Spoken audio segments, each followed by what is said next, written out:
देखु आम भुवनेश्वर आगामी 50 वर्ष धरिकी जो विकास रास्ता भुवनेश्वर जाऊँगी जो भाई भाव लोक संख्या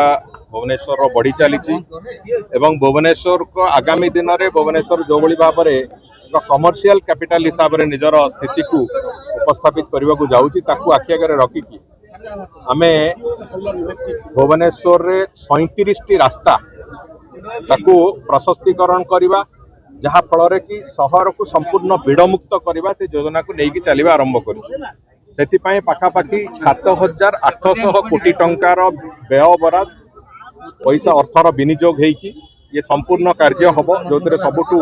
बड़ स्केल काम जोटा सेटा अच्छी जयदेव बिहार नंदनकानन जो रास्ता से रास्तार तार टेंडर प्रक्रिया सरी आसंता प्रथम सप्ताह जून प्रथम सप्ताह माननीय मुख्यमंत्री द्वारा से ग्राउंड ब्रेकिंग करवार जो प्रक्रिया आम करने को जाऊँ से समान दिन में आम आउ 22 टी प्रकल्प भुवनेश्वर रे तार भी शिलान्यास करूँ डिकंजेशन प्रोजेक्ट आउ किसी प्रकल्प परवर्ती पर्यायर हम किंतु प्रथम पर्यायर काम एति आरंभ होची आज से क्रम रे दीटा प्रमुख रास्ता गोटे हूँ LIC छकरू गंगानगर छक आउ गोटे हॉस्पिटल छकरू बनदुर्गा मंदिर पर्यंत ये जोड़िए रास्ता को ताकू प्रशस्तीकरण जो कम ए डिकंजेशन प्रोजेक्ट माध्यम रे ताकू आज आम शिलान्यास करूँ माननीय सांसद भी थिले माननीय विधायक एकाम्र विधायक भी थिले आमर समाजसेवी जगन्नाथ प्रधान एवं मध्य विधायक अनंत नारायण जेना मेयर समस्त उपस्थित आज यहाँ कराई आज वास्तव रे एटी गोटे कथा तो बहुत स्पष्ट अच्छी जे भुवनेश्वर को जो लोक संख्या 50 वर्ष पर आम जहाँ आशा करुचु से लोक संख्या भुवनेश्वर को समृद्ध करने को हेले जो जो आवश्यकता अच्छी जो कमर्शियल लोकेशन गुड़ाक तैयारी करवा एवं भुवनेश्वर को गाड़ी संख्या भुवनेश्वर ट्राफिक रो मात्रा जहाँ हम ताकू आखि आगे रखी सब योजना कराई सामग्रिक भाव में आम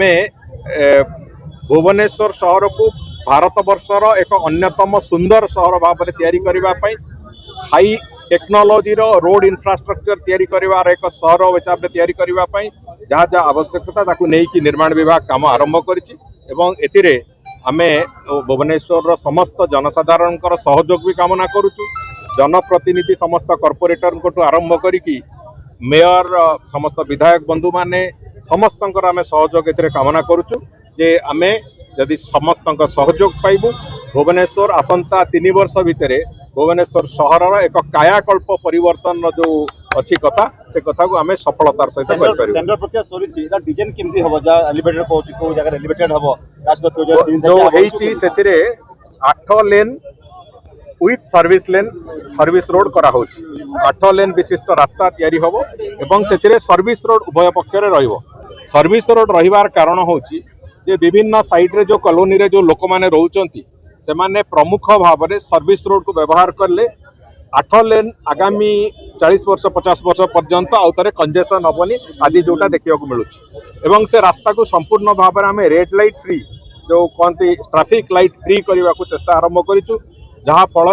आमर Kalinga stadium to rope stay bridge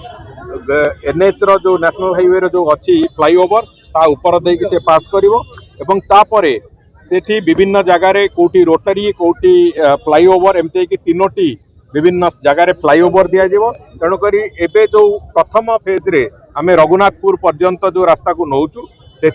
कौन सी जगार गोटे जगार भी रेड लाइट रहा ट्रैफिक लाइट रहा से भाया एक प्रावधान करा जहाँ फल अंततः